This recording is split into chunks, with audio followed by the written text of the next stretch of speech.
ख्वाहिश ख्वाहिश है मेरी। मैं हमेशा ये कहता हूं कि मोदी मॉडल आना चाहिए पाकिस्तान। कोई लोकल बंदा उठे, कोई चाय वाला उठे नीचे से, कोई समोसे वाला उठ जाए, ये जान छूट जाए मेरी हमारी ब्रिटिश एजेंटों से किसी तरीके से। पाकिस्तान में रहना, पाकिस्तानी पासपोर्ट रखना ही सबसे बड़ा हमारा जुर्म है, ये मैं आपको बता दूं। और आज की हरकत के बाद हमें पता चल गया कि हम पाकिस्तानी नहीं है।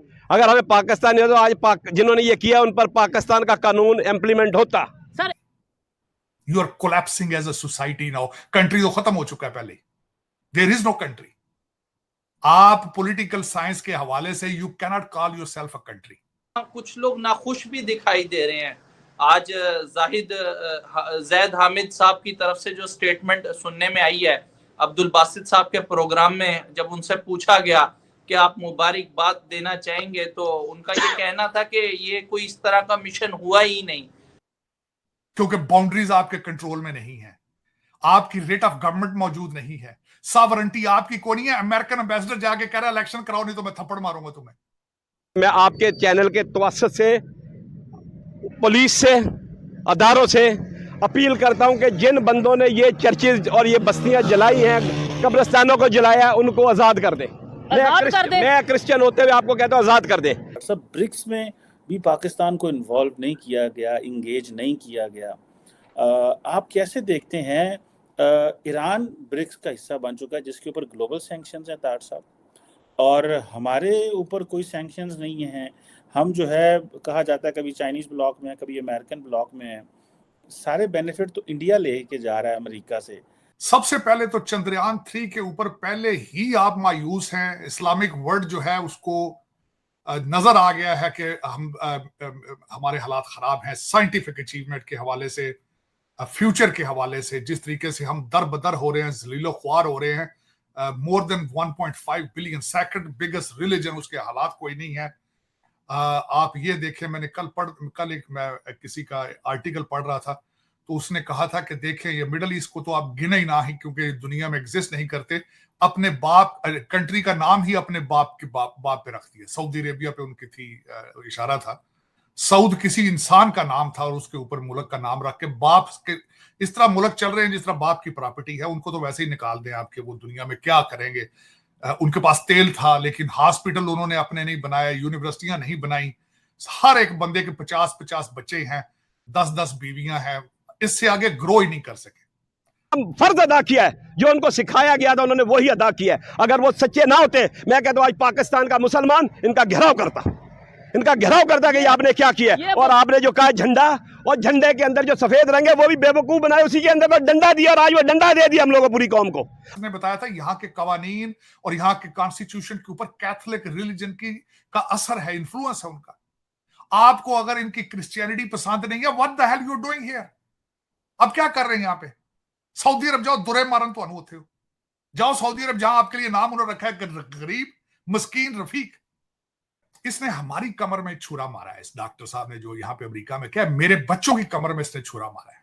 उसका नाम पहला मोहम्मद था, उसका नाम पहला मोहम्मद था, देखें। और उस बेगैरत को यही नहीं पता था ये इस्लाम नहीं है। सब ब्रिक्स में भी पाकिस्तान को इन्वॉल्व नहीं किया गया, इंगेज नहीं किया गया। आप कैसे देखते हैं? ईरान ब्रिक्स का हिस्सा बन चुका है जिसके ऊपर ग्लोबल सैंक्शंस हैं तार साहब, और हमारे ऊपर कोई सैंक्शंस नहीं हैं।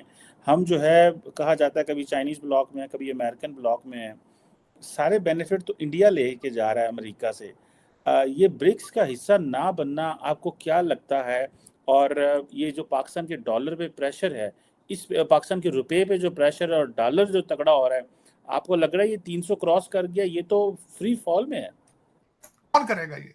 सिर्फ एक बंदा कर सकता, हाफिज साहब। हाफिज साहब को पता है सारा। अब उनकी करने की ख्वाहिश ना हो तो वो तो बात से इंपोर्ट नहीं हो सकती ना। ख्वाहिश तो अंदर से ही पैदा होनी है। पाकिस्तान को किसी पाकिस्तानी ने बचाना है। हफीज शेख के पास इसका कोई हल नहीं है, बाकर साहब के पास हल नहीं है। They work here in Washington DC. वो आधा उनका 70% दिमाग इज अमेरिकन। उनको क्या दर्द है पाकिस्तान का? उनके पास तो ग्रीन कार्ड है या सिटीजनशिप है, घर है वॉशिंगटन डीसी में। They are living happily ever. What you talking about? और आज फिर उन्हीं से अपील हो रही है कि वकीलों के खर्चों के लिए ओवरसीज अमेरिकन पैसे दें। डॉलर क्यों? डॉलर स्ट्रॉन्ग है ना। वो कहते डॉलर $5 बखा मेरा मूड बने। और उनके और 7 अरब रुपया उन्होंने लिया था टिकटों के माध्यम में, जब टिकट दे रहे थे 7 अरब रुपया, वो किधर गया? पर लेकिन हर जगह देखे तो फ्रॉड है, धोखा है हर जगह, किसी की नीयत ठीक नहीं है। वो कहां से लाएंगे आप? पाकिस्तान को ठीक करने की नीयत चाहिए आपको, वो कहां से लाएंगे आप? फॉरेंटिक्स के बारे में जो बात कर रहा था चीमा साहब, ब्रिक्स इस वक्त बन चुका है सियासी अखाड़ा। इस वक्त अब सियासी अखाड़ा इसलिए बन चुका है कि उनके मोटिव्स देखें जरा। They are direct threat to the America and western civilization. BRICS की अपनी करेंसी क्या थ्रेट है उनको? डॉलर को थ्रेट है, इनके डॉलर को पे थ्रेट है। उसके बाद वो कहते हैं हम अपनी तिजारत अपने साथ करेंगे, अपनी करेंसी में करेंगे। और जो नया बैंक उन्होंने बना लिया है, that is a direct threat to America and western countries. और उसके अंदर जो नए ब्लॉक के अंदर जो सियासी खाड़ा ब्रिक्स इसलिए बना है कि वहां पे जो रशिया और चाइना अलायंस है इस वक्त, वो सामने बिल्कुल खुल के आ चुका है। और इस वक्त अमेरिकन इंटरेस्ट को प्रोटेक्ट कर रहा है तो भारत कर रहा है। भारत पहले उनकी एक्सपेंशन पे खुश नहीं था, एक्सपेंशन कह रहा था ना करें, लेकिन प्रेशर जब बढ़ा है तो उन्होंने प्रेशर उसमें किया और 6 नए कंट्रीज को उसमें जगह दी। करेंसी को उन्होंने अभी फिलहाल रिजेक्ट किया है। बल्कि जो साउथ अमेरिका के इस वक्त सदर थे, उन्होंने कहा था कि अभी पहली फेज है, सेकंड फेज भी आएगी। तकरीबन 22 मुमालिक हैं, वो अप्लाई कर चुके हैं। 40 मुल्क they are interested in, they have shown their interest in it. अब आपने बात की है कि पाकिस्तान क्यों नहीं है। पाकिस्तान किस मुंह से जाएगा वहां ब्रिक्स में? ना कुछ देने को है ना कुछ लेने को है। आप तो वहां जाएंगे जहां से लेने को है, वही ना, लेकिन वो क्यों देंगे आपको? नहीं, रिटर्न में क्या देंगे आप? पहले तो आप जिहाद बेचते रहे हैं, अब वो दुनिया को चाहिए नहीं जिहाद, उनकी बेचना है, उन मूंगफलियां बेचनी है। अब इस पर दुनिया लेना कुछ नहीं, आपके पास बेचने के लिए कुछ है नहीं है। तो एक तो वहां से ये नजर आई मुझे। दूसरी जो सबसे बड़ी बात ये थी कि चाइना का जो मिस्टर प्रेसिडेंट शी है, वो उसमें नहीं आए, ये स्नब किया उन्होंने कि वो नहीं आए उसमें अपने स्पीच देने के लिए। Commerce minister of China deliver the speech. और शायद उनके पहले पता चल चुका था कि मोदी साहब आएंगे या मोदी साहब अपने एक्सपेंशन पर राजी हो चुके हैं, तो शायद उसमें ये वजह बनती हो।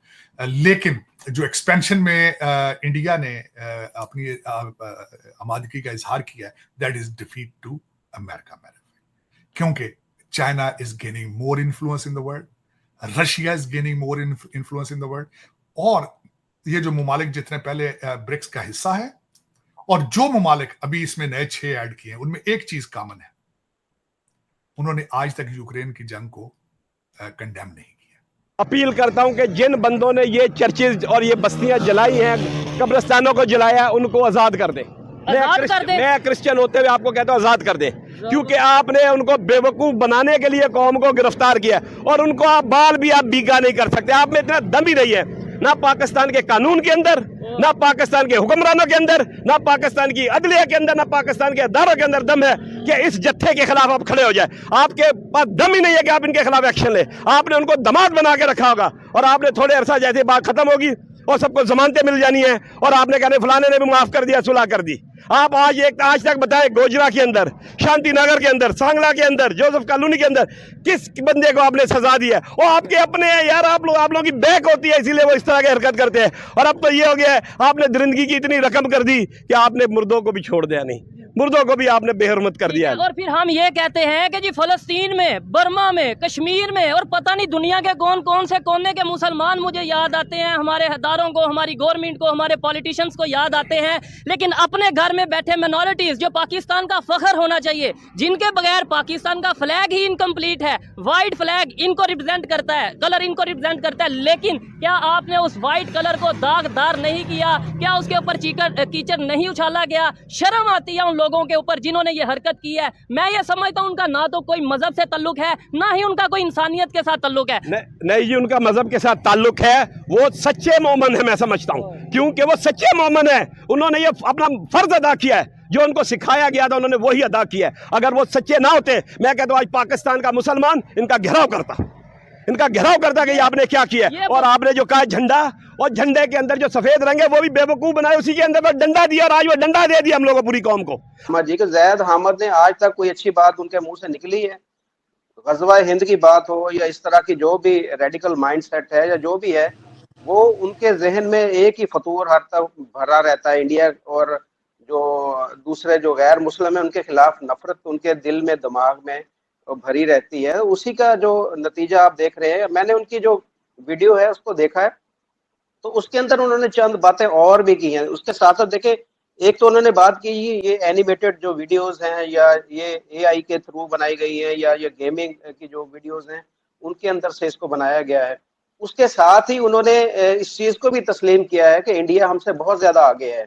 इंडिया की जो इकोनॉमी है वो दुनिया की इस वक्त 5वीं बड़ी इकोनॉमी है, ये भी उन्होंने तस्लीम किया। इंडिया जो है टेक्नोलॉजी में हमसे बहुत ज्यादा आगे है, ये भी उन्होंने तस्लीम किया है।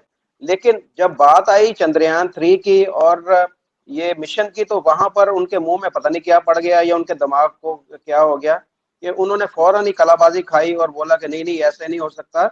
और अच्छा, फिर वो बाद में थोड़ी देर बाद में मान भी गए कि हाँ जी चले ठीक है जी, फर्ज कर लिया कि अगर इंडिया चांद पे पहुंच भी गया तो इससे फायदा क्या होगा। यानी कि इतनी उनके दिल के अंदर उनके जेलसी भरी हुई है हिंदुस्तान के खिलाफ कि वो इस चीज को पॉजिटिव ले ही नहीं रहे। वो कह रहे कि जी हाँ चले ठीक है जी, अगर इंडिया जो है वो चंद्रयान उसका जो है वो चांद पर पहुंच गया तो जो 80 करोड़ लोग देखें उनके, अब मैं उनकी जहनियत की बात यहाँ पर बताऊंगा। कहते हैं जी 80 करोड़ लोग जिनके घरों में वॉशरूम नहीं है, वो उनको क्या फायदा होगा। भाई तुम लोगों के घरों में जाकर देख रहे हो वहां पर कि उनके घरों में वॉशरूम बने हुए हैं या नहीं बने हुए हैं। ये देखें, एक दौर था, एक वक्त ऐसा था कि जब इंडिया में ये मसले थे, लेकिन इंडिया अब उन मसलों से बाहर निकल चुका है। उन्हें अब वॉशरूम वगैरह की या लोगों के घर में भूख अनाज इन चीजों की परवाह नहीं है। उनके लोग जो हैं हमसे 1000 गुना ज्यादा खुशहाल हैं। वहां पर जो उनकी गवर्नमेंट है लोगों को फ्री में यानी कुछ पैसे लेके उनके घर तामीर करके दे रही है। तो जैद हामिद साहब को अपने मुल्क के अंदर देखना चाहिए। देखें, जब मैं अपने गिरेबान में पहले झांकूंगा ना, मेरे जो अंदर जो मेरे कपड़े किस तरह के हैं या मैंने बुनियान किस तरह की पहनी हुई है, फटी हुई पहनी हुई है, तो मैं अगले के ऊपर ऐसे उंगली नहीं उठाऊंगा कि उसने किस तरह के कपड़े पहने हुए हैं। तो हमारे मुल्क के अंदर अगर हालात आप जाकर देखें, इस वक्त आप सिंध के अंदर चले जाएं कि वहां पर क्या हालात हैं, आप बलूचिस्तान के अंदर जाकर देखें कि वहां पर क्या हालात हैं, खैबर पख्तूनख्वा के अंदर जाकर देखें, आप कश्मीर के अंदर देखें, गिलगित बल्तिस्तान के अंदर, सिर्फ पंजाब में बैठकर आप लाहौर की तरक्की को देख लें,